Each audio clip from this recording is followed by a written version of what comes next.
এই দেশের শিল্প কলকারখানাকে ধ্বংস করার জন্য গভীর ষড়যন্ত্র হচ্ছে।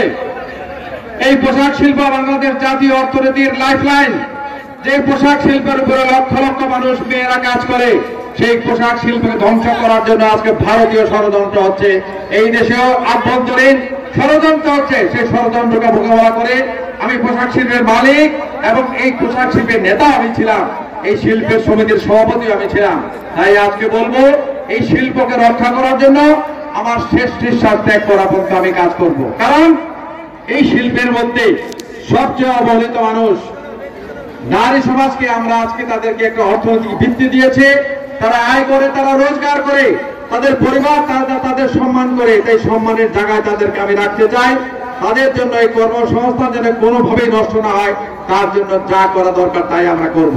আজকে এই দেশের আইন শৃঙ্খলার একটা অন্যরকম একটা পরিস্থিতি সৃষ্টি হয়েছে।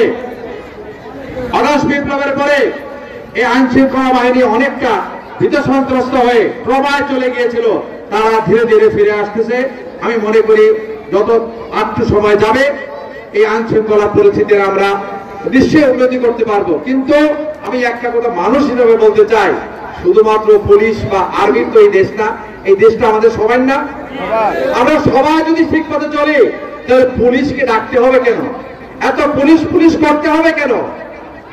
আজকে আমরা সৎ পথে থাকবো, আমরা ভ্রাতৃত্বের বন্ধনে ঐক্যবদ্ধ থাকবো। এই পরিবর্তনকে আমাদের ভাগ্য পরিবর্তন করার জন্য, অর্থনৈতিক পরিবর্তন করার জন্য, সমাজ পরিবর্তন করার জন্য আমরা কাজে লাগাবো।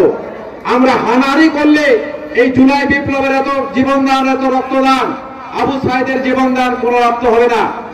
তাই আজকে আমি বলবো, আসুন আমরা সমাজের প্রত্যেকটি বিবেকবান মানুষ, আমরা বিবেক দিয়ে চলি, বিবেক দিয়ে চলি, বিবেক দিয়ে কাজ করি। আমাদের বন্ধন, আমাদের ঐক্য আমরা আরো সুদৃঢ় করি। আমাদের বিবেককে আমরা কমাই। ছোটখাটো ভুল আমরা ভুলে বুঝে আমরা ঐক্যবদ্ধ হই।